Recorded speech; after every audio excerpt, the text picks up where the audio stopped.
سلام دوستان عزیز، به کانال مثبت فیلم خوش اومدید. بریم با هم دیگه پارت دوم از ویدیوی سوتی های سریال یوسف پیامبر رو ببینیم. در پارت اول 7 سوتی سریال یوسف پیامبر رو با هم دیگه دیدیم. اگر این ویدیو رو ندیدید لینکش رو در کپشن همین ویدیو براتون قرار دادیم. نیازی به تاکید نیست که این سریال قطعاً از بزرگترین سریال های تاریخ سریال سازی ایرانه که در کشورهای مختلف هم پخش شده و قطعاً قصد ما از ساخت چنین ویدیوهایی تخریب یا پایین آوردن ارزش سریال نیست. اما بریم سراغ ادامه سوتی ها. سوتی 8، سوتی که کانال های زیادی هم به اون پرداختن، در قسمت 28 سریال در دقیقه 36 و 58 رخ میده که حین تشییع جنازه پوتیفار و انتقال جسد اون به سمت دیگه رود نیل، پشت کشتی حامل جسد یه قایق کوچیک‌تر با افرادی با لباس‌ها و استایل امروزی دیده میشه که مورد توجه کاربران به خصوص مخاطب‌های عرب زبان این سریال قرار گرفته بود. سوتی 9، این سوتی مربوط به دیده شدن تیر برق در قسمت 35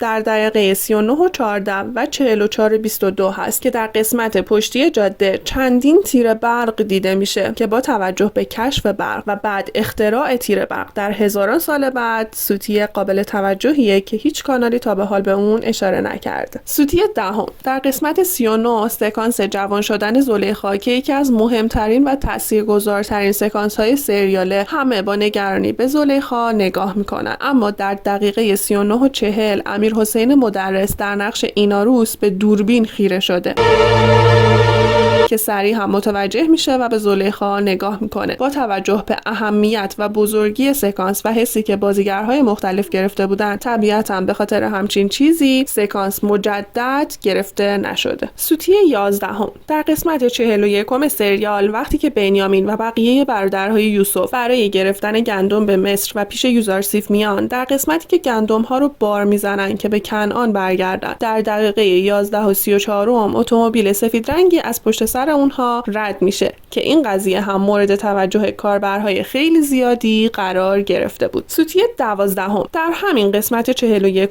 که بنیامین با یوزارسیف صحبت میکنه، دست یوزارسیف رو میبینیم در حالی که هیچ خالی روی اون دیده نمیشه. مثلا دقیقه 24 و 34 رو اگر ببینید، یوسف اشکاش رو پاک میکنه و واضحا هیچ خالی روی دستش نیست. اما بعد از اینکه بنیامین میگه که برادر من خالی روی دستش داشت، ناگهان در دقیقه 27 و 25 خالی در تصویر روی دست یوسف ظاهر میشه. این در حالیه که یوسف حتی در قسمت‌های قبلی و در کودکی هم روی دستش خالی نداشت که به این قضیه هم توجه نشده بود. سوتی 13، تعدادی از کاربرها هم به ساختار پله‌های سیلوها که در قسمت 43 در دقیقه 14 مشخصه ایراد گرفته بودند که طراحی این پله‌ها مدرنه و در برهه تاریخی سریال امکان نداره که طراحی پله‌ها با تیراهن بوده باشه. در همین زمینه دیده شدن رد لاستیک روی خاک در قسمت‌های مختلف سریال هم جالب توجهه. اما سوتی 14، در قسمت آخر سریال که یوسف برای ملاقات پدرش به خارج از شهر میره و با خاندانش وارد شهر میشن، مردم برای استقبال از اونها همراهیشون میکنن. در همین صحنه در دقیقه 31 و 42 یکی از بازیگرهای خانم با یک کیف امروزی وارد صف میشه که از چشم عوامل سازنده دور مونده، ولی مورد توجه کاربران عرب زبان زیادی قرار گرفته بود و حتی در بعضی کانال‌های داخلی تصویری با این مضمون منتشر شد. اما در حقیقت اصلا توی سریال در این سکانس کیفی روی دوش خانم نیست و وجود کیف فقط به همون صحنه محدود میشه که اون رو از نمای خیلی دوری میبینیم. سوتی‌های دیگه‌ای هم از وسایل به کار گرفته شده در سریال گرفته شده بود که از جنس سنگ و یا فلز واقعی نبودن، مثل افتادن سربازها روی مجسمه ها و حرکت مجسمه که نشون میده مجسمه ها سنگین نیستن که در قسمت 36 دقیقه 21 و 30 قابل مشاهده است، و یا اینکه وسایلی مثل سرنیزه نگهبان ها در یک سکانس کمی کج میشه که حقیقتا انتظار هم نمیره تمام دکورها و موارد به کار رفته در سریالی با این عظمت واقعی باشن و این موارد تا حدی قابل چشم پوشی هستن. خب دوستان عزیز، این هم از پارت دوم ویدیوی سوتی های سریال یوسف پیامبر. لطفاً نظرات با ارزشتون رو با ما در میون بذارید و اگه دوست داشتید با لایک و سابسکرایب از ما حمایت کنید. تا ویدیوی بعدی، خدا نگهدار.